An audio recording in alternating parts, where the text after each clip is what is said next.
Por quê? Briga de marido e mulher. Como eu venho do mundo budista na minha formação profissional, vou contar um corrão para vocês.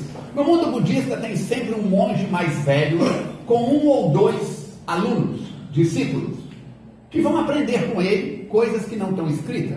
Na tradição do Oriente aprende-se muita coisa na tradição oral, boca a ouvido, coisas que não estão escritas, que se aprende no dia a dia. Foi o que eu aprendi com o Fernando Sapateiro, foi o que eu aprendi com o seu Astolfo, foi o que eu aprendi com o Nicodemos, foi o que eu aprendi com a Dona Esperança e foi o que eu aprendi com o Mateus Fraga. Boca a ouvido, as conversas, as entrelinhas, aquilo que não está escrito no papel.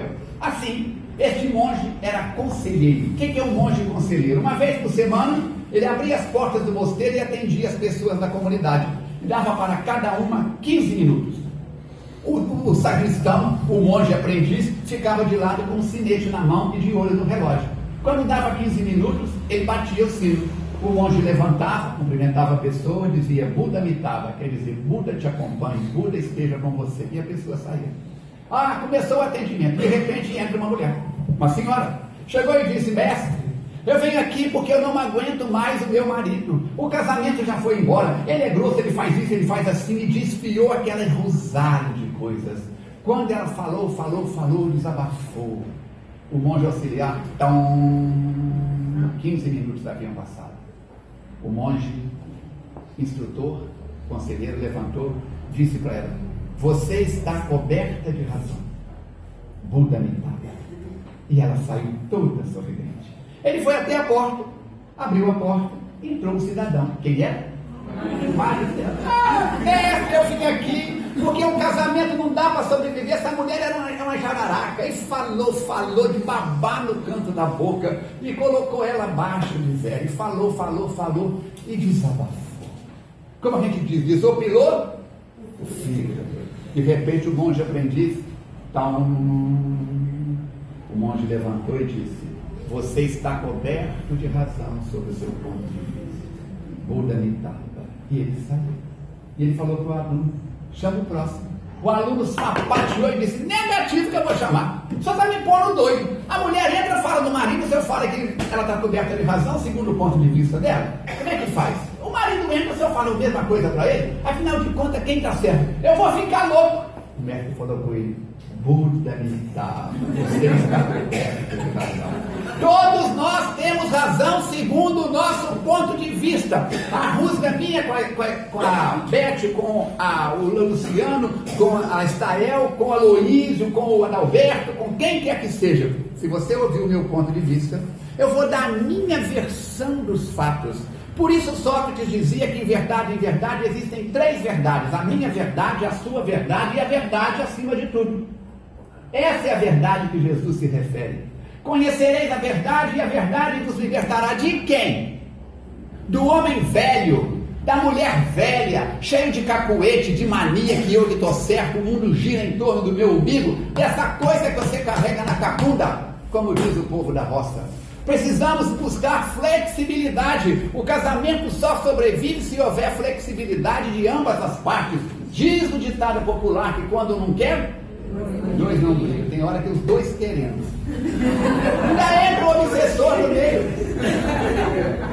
Que nada mais, nada menos é do que aquele que nós atraímos para nós. Porque na questão 459 do Livro dos Espíritos, Allan Kardec pergunta, influem os Espíritos em nossas vidas? E responde aos benfeitores espirituais, muito mais do que podeis imaginar. Pois está, eu vim te pedir desculpa, porque aquela briga que eu tive com você ontem, que tinha um espírito obsessor atrás de mim, então ele incorporou e eu soltei um foguete em cima de você. Olha, psicologia fala, eu estou transferindo para um espírito desencarnado o meu desequilíbrio e a minha responsabilidade. Ou então eu sou mais curto, eu só estou assim porque antes eu conversei com a Beth, e a Beth encheu a minha cabeça, ligou, pôs fogo no estupim, e eu vim para explodir. Você passou na minha frente, eu explodi com você, mas eu só fiz isso por causa da Beth. Pronto, já coloquei a culpa no encarnado. Tem alguém psicólogo aqui? Isso se chama transferência. Tiramos a nossa cara da régua e colocamos outro na fogueira da Inquisição. Quantas vezes fizemos isso no passado? E aí vem o Centro Espírita, onde reunimos afetos e desafetos, acertos e desacertos. E nós vamos ver alguns passos. Primeiro passo que precisamos, o primeiro desafio nosso, estudar com atenção e com mais vagar a codificação espírita, analisando com segurança tudo que se publica, se divulga e se faz em nome do Espiritismo. Por quê? Porque nós vamos ver que, de um modo geral, um número muito grande de obras apócrifas estão surgindo. Tem gente hoje que só fala de obsessor, não fala do bem. Tem gente hoje que só fala de um monte de bobagem. Estão infiltrando na doutrina espírita livros totalmente sem conteúdo didático, livros sem conteúdo religioso, científico, filosófico, livros contradizendo tudo aquilo que nós aprendemos até hoje de doutrina espírita. Por isso, diz a União das Sociedades Espíritas Brasileiras e a Federação Espírita Brasileira adotou: doutrina espírita, comece pelo começo, comece com Allan Kardec. O Livro dos Espíritos, o Livro dos Médiuns, o Evangelho segundo o Espiritismo, o Céu e o Inferno, a Gênese, o que é o Espiritismo, obras póstumas. Vamos ler Kardec, grupos de estudos. Mateus Fraga diz há mais de 20 anos pela minha boca: a reunião pública informa, mas o que transforma é o grupo de estudos. Crie na sua instituição grupos de estudos da obra de Allan Kardec, da obra de Joana de Ângeles, da obra de André Luiz, da obra de Ivone do Amaral Pereira, para que a gente possa conversar tete a tete, olho no olho, e discutir. Por que eu sou contra o aborto? Por que eu sou a favor do aborto? Por que eu dou vazão a isso? Por que eu não dou vazão àquilo? E aí nós vamos aprender na questão 465 do Livro dos Espíritos. Mateus diz que aqueles espíritos que nós chamamos de obsessores, na realidade são convidados. Nós os atraímos a nós com os nossos pensamentos precipitados. Item 2. Escolher no centro espírita ou no movimento espírita a sua melhor parte, sem a pretensão de atuar em todas as frentes, encontrando prazer nas atividades e não medo, alegria, liberdade e não culpa. Tem gente que quer chegar, varrer o centro espírita, pintar, desentupir o vaso sanitário, fazer a palestra, aplicar a pasta, receber espírito, fungar, tá pronto. Quer fazer tudo. Olha lá, é um camarada polvo. Não que a gente não possa fazer mais de uma tarefa. E centro espírita do interior, então, tem que ser chave inglesa, fazer um pouco de cada coisa, mas parar. Em vez de ser o centro espírita da equipe, é o centro espírita da eu-quipe. Eu ando, eu faço, eu aconteço. O dia que eu morrer, o centro espírita morre. Porque só eu que sei tudo. Vem os centros espíritas ainda onde só o presidente ou a presidenta tem.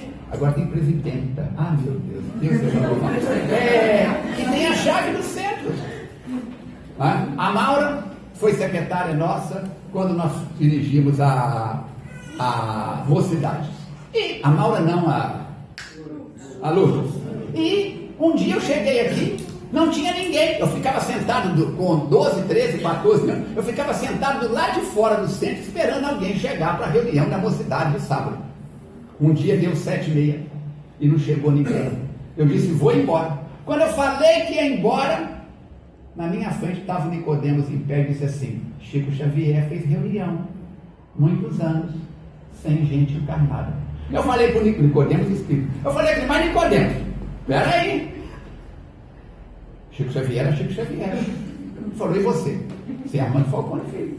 Entra e faz a reunião. Aí eu entrei com a cara e a coragem, tremendo, ó, igual vara verde. Sentei. Gente, quando eu sentei, as cadeiras não eram essas, não. Eram umas cadeiras emendadas uma nas outras, com assento de palhinha. Aí eu abri o Evangelho ao acaso, li um trecho, fechei os olhos e fui fazer a prece. Jesus, amigo e mestre, ampara-me aos espíritos no ambiente. De repente, uma cadeira estalou. Eu fui no outro mundo e voltei. Quando eu abri o olho, era a Lourdes, sentou na cadeira. Eu disse: graças a Deus, encarnado, não é desencarnado. Ai, que Deus! Até respirei fundo. Assim, lembrar que faça. O dia que não tiver ninguém, faça. Na FEAC eu faço. A semana que vem nós temos uma festa julina para 8.000 pessoas em Juiz de Fora. Faz parte do calendário municipal, sem álcool e sem fumo. A única festa julina que eu conheço sem álcool. Porque pensa bem, eu venho na tribuna e falo que o álcool é um vício que degrada o ser humano. Vamos arrecadar dinheiro para comprar cobertor. Bebida alcoólica na turma. Não dá para entender. Mas embora que tem muito centro espírita que faça isso, sem nenhuma crítica da nossa parte. Então o que acontece? A equipe toda anda olhando para o chão. Tem um papel carta, tem um espeto de churrasco, vamos limpando. Deixamos o clube mais limpo do que quando recebemos. Faça o melhor que você pode, sem a pretensão de fazer tudo. Terceiro, você sabe lidar com as críticas? Fazer as críticas que julgue necessárias a quem de direito, de modo a colaborar para a melhoria de uma atividade e para o crescimento de alguém.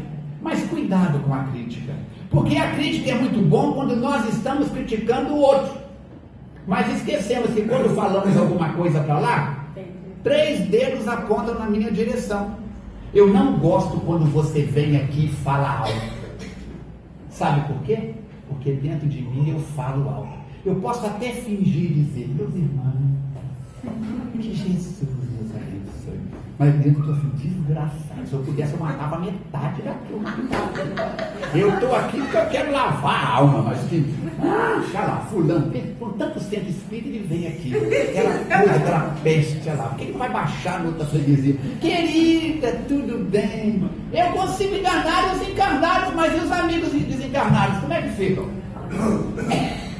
Eles leem, não a nossa cara.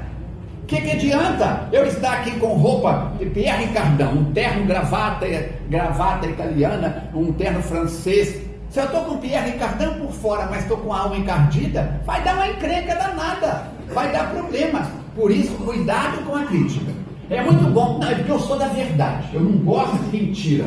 Quando é para falar, despejar o meu caminhão de verdade, do meu ponto de vista, em cima de você. Seu batom não está bom, esse batom não condiz com a doutrina espírita. Aonde na doutrina espírita que Allan Kardec falou que o batom da mulher tem que ser um pouco mais claro? É o meu ponto de vista.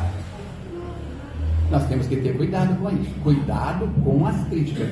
Mas está no Estatuto da Sociedade de Estudos Espíritas, no final do Livro dos Médiuns. Se tiver que abordar alguém, aborde o primeiro em particular.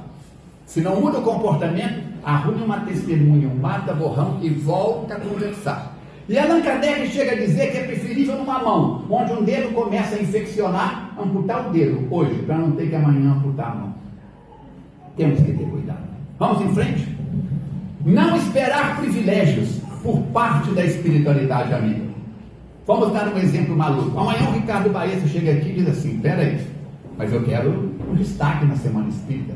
Afinal de contas, eu sou filho do Arthur e da Beth. Sou neto de Astolfo e de Anita Morella. Eu sou da família Oliveira. Eu tenho direitos adquiridos. Eu pergunto para vocês, da família Oliveira, a família Silva, a família Falcone, a família Pereira, a família... Alguma família tem lugar de destaque no movimento espírita? Os amigos espirituais dizem que o trabalhador ideal é aquele que dá menos trabalho aos espíritos benfeitores. No Livro dos Médiuns nós vamos ver que não há médium perfeito. O médium perfeito é aquele que menos atrapalha, que menos é enganado, que menos atrapalha o trabalho da espiritualidade. Por isso não busque perfeição em ninguém. Mahatma Gandhi vai dizer, a perfeição que você quer ver no mundo, aplique-a em você. Francisco de Assis dizia, palavras convencem, mas exemplos arrastam multidões. Paulo de Tarso dizia, seja você a carta viva do Evangelho.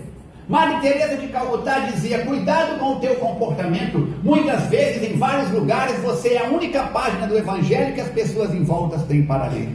Vamos ser espíritas, não vamos falar, eu sou espírita. Vamos demonstrar isso na nossa atitude, no lar, no trabalho, na sociedade, onde quer que estejamos.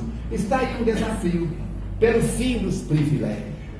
Temos que ter cuidado. Tem gente que acha que, como se dizia, está com o rei na barriga. Ah, meu Deus. Aprender o número 5. Que num trabalho em grupo, as decisões coletivas devem prevalecer, ainda que contrarias as nossas. E atuando em equipe, não esconder o próprio talento, sufocando a individualidade em nome da ação coletiva. Hoje, a minha ideia é melhor do que a sua, Luciano. E o pessoal vai ficar no meu lado.